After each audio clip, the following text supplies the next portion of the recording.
তব কথামৃতম তপ্ত জীবনম কবিভিরিতম কলমশাপহম শ্রবণমঙ্গলম শ্রীমদাততম ভুবি গৃণন্তি যে ভুরিরা জনঃ। শ্রী শ্রীরামকৃষ্ণ কথামৃত পাঠ। আজকের বিষয় শ্রীরামকৃষ্ণ ও শ্রীযুক্ত বঙ্কিম, প্রথম পরিচ্ছেদ, প্রথম অংশ। শ্রীযুক্ত অধরলাল সেনের বাড়িতে ঠাকুর শ্রীরামকৃষ্ণের ভক্ত সঙ্গে কীর্তনানন্দ ও শ্রীযুক্ত বঙ্কিমচন্দ্র চট্টোপাধ্যায় ইত্যাদির সঙ্গে কথোপকথন। আজ ঠাকুর অধরের বাড়িতে আসিয়াছেন 22শে অগ্রহায়ণ, কৃষ্ণা চতুর্থী তিথি, শনিবার, ইংরাজি 6ই ডিসেম্বর 1884 খ্রিস্টাব্দ। ঠাকুর পুষ্যা নক্ষত্রে আগমন করিয়াছেন। অধর ভারী ভক্ত, তিনি ডেপুটি ম্যাজিস্ট্রেট, বয়সক্রম 29-30 বৎসর হইবে। ঠাকুর তাহাকে অতিশয় ভালোবাসেন। অধরেরও কি ভক্তি!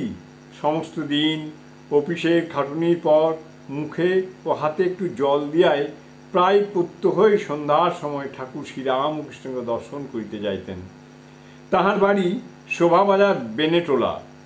সেখান হইতে দক্ষিণেশ্বর কালীবাড়িতে ঠাকুরের কাছে গাড়ি করিয়া যাইতেন। এইরূপ প্রত্যহ প্রায় 2 টাকা গাড়ি ভাড়া দিতেন। কেবল ঠাকুরকে দর্শন করিবেন, এই আনন্দ। তাঁর শ্রীমুখের কথা শুনিবেন, এমন সুবিধা প্রায় হইত না। পৌঁছিয়ায় ঠাকুরকে ভূমিষ্ঠ হইয়া প্রণাম করিতেন।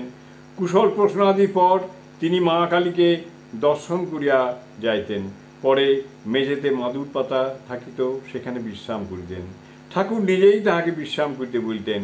অধরের শরীর পরিশ্রমের জন্য এত অবসন্ন থাকিত যে তিনি অল্পক্ষণ মধ্যে নিদ্রাভিভূত হইতেন।